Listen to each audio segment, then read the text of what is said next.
कुछ मछुआरे जब जाल समेट रहे थे तो उन्हें अचानक एक अलादीन का चिराग मिला। चिराग पर इतनी काई जमी हुई थी कि उसकी असली पहचान तक मिट चुकी थी। मछुआरों ने उसे यूं ही सड़क किनारे फेंक दिया। एक पत्थर तराशने वाले कारीगर ने उसे उठाया और दीवार की दरार में भर दिया। वर्षों बीते, युद्ध और बमबारी ने उस जगह को तहस नहस कर दिया। एक दिन एक लड़की किले की दीवार पर चढ़ी, नंगे पांव उस पत्थर पर पैर रखा और राजकुमार को डांटते हुए चुपके से देखने लगी।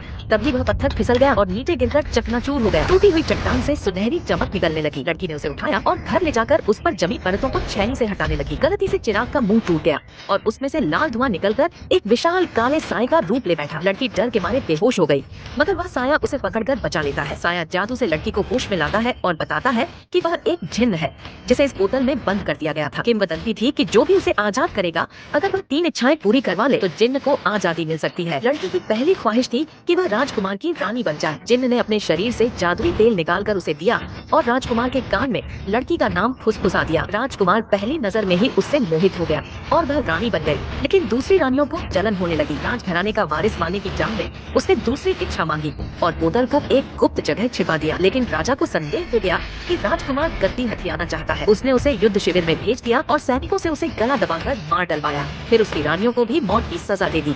जिन्न ने यह सुना और तुरंत रानी के पास पहुंचा ताकि वह तीसरी इच्छा मांगकर उसे आजाद कर दे। लेकिन रानी को लगा जिन्न ने उसे धोखा दिया है और वह क्रोधित होकर पीछे के दरवाजे से भाग निकली। दुर्भाग्य से वह बाहर पहरेदारों द्वारा पकड़ ली गई और एक घोड़े में भरकर समुद्र में फेंक दी गई। तीसरी इच्छा अधूरी रह जाने से जिन्न आत्मा बन गया और वर्षों तक भटकता रहा। कई सालों बाद एक छोटा लड़का वहां आया और देखा कि पत्थर की एक पटिया के नीचे कुछ खोखला है। उसने उसे खोलने की कोशिश की लेकिन असफल रहा। तभी उसका छोटा भाई भी वहां पहुंच गया और दोनों ने मिलकर कोशिश की, पर तभी उनकी मां ने आकर उन्हें डांटा और उन्हें वहां से हटा दिया। जिन्न की आजादी का मौका फिर से छूट गया। कुछ समय बाद बड़ा बेटा जो अब राजा बन चुका था, युद्ध प्रिय था और लगातार युद्ध करता रहा। एक युद्ध में वह दुश्मनों से घिर गया। माँ को लगा कि राजा मारा गया है तो छोटे बेटे को गद्दी पर बैठा दिया और उसे स्त्रियों से भरे कमरे में बंद कर दिया। लेकिन राजा जीवित लौट आया और गद्दार मंत्रियों को मार डाला। जब उसने छोटे भाई का कमरा खोला तो पाया कि वह अब वासना में डूबा एक नाकारा व्यक्ति बन चुका है। अब उसे कोई खतरा न रहा तो राजा ने उसे छोड़ दिया। फिर कई सालों बाद एक मोटी औरत नहाते वक्त फिसल गई